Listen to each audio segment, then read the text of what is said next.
Hello dear students, welcome back to my channel physics SPC. Current electricity का एक question. A circuit contain an ammeter, a battery of 30 volt and resistance 40.8 ohm all connected in series.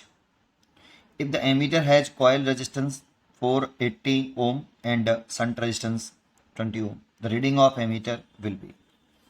तो सबसे पहले figure बनाते हैं। हमसे कहा एक सर्किट है जिसमें एक एमीटर, बैटरी और रेजिस्टेंस कनेक्टेड इन सीरीज। तो एक रेजिस्टेंस है आपका 40.8 ओम का, और सीरीज में एक एमीटर है और एक बैटरी है। ये तीनों को सीरीज में कनेक्ट किया है। देखो सीरीज में कनेक्टेड है, ठीक है। ये कितना है? 30 वोल्ट की बैटरी है, ठीक है। फिर कह रहा है कि if the ammeter has coil resistance, जानते हो ये एमीटर के अंदर, इस एमीटर के अंदर एक कॉइल, मतलब galvanometer coil, moving coil galvanometer बोलते हैं उसको। एक गैल्वोमीटर कॉइल है, उसका रेजिस्टेंस, गैल्वोमीटर का रेजिस्टेंस है आपका 480 ओम। और इसके साथ, जैसा कि हम जानते हैं, गैल्वोमीटर से जब हम एमीटर बनाते हैं ना, तो एक पैरेलल कॉम्बिनेशन में शंट रेजिस्टेंस लगाते हैं। तो ये शंट रेजिस्टेंस है आपका, इसकी वैल्यू दे रखिए 20 ओम। इस पूरे को वो क्या बोल रहा है? एमीटर बोल रहा है।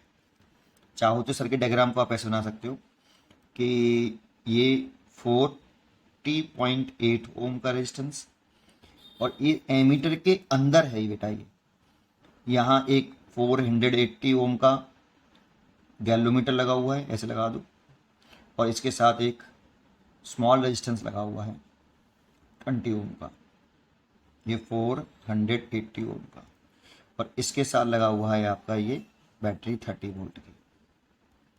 इस पूरे डिब्बे को ही हम एमीटर बोल रहे हैं बेटा, इस पूरे को ही हम एमीटर बोल रहे हैं।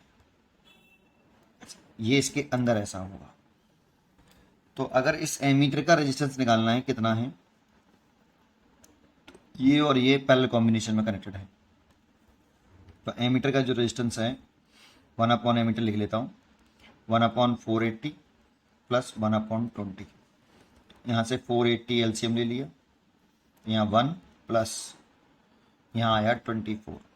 तो ये हो गया आपका 25 डिवाइड बाई 48।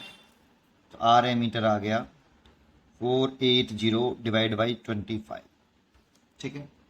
अब इसे काट लो, 5 से 9 और 6 और ये 5, फिर 5 से दोबारा से काट लो, तो ये आ रहा है 19.2 ओम। तो इस पूरे का कॉम्बिनेशन करके सीरीज कॉम्बिनेशन में ये आ गया, ये एमीटर बन गया। एमीटर का रेजिस्टेंस आ गया 19.2 ओम। अब देखो यहाँ से करंट चली आई ऐसे, ये दोनों रेजिस्टेंस सीरीज में है।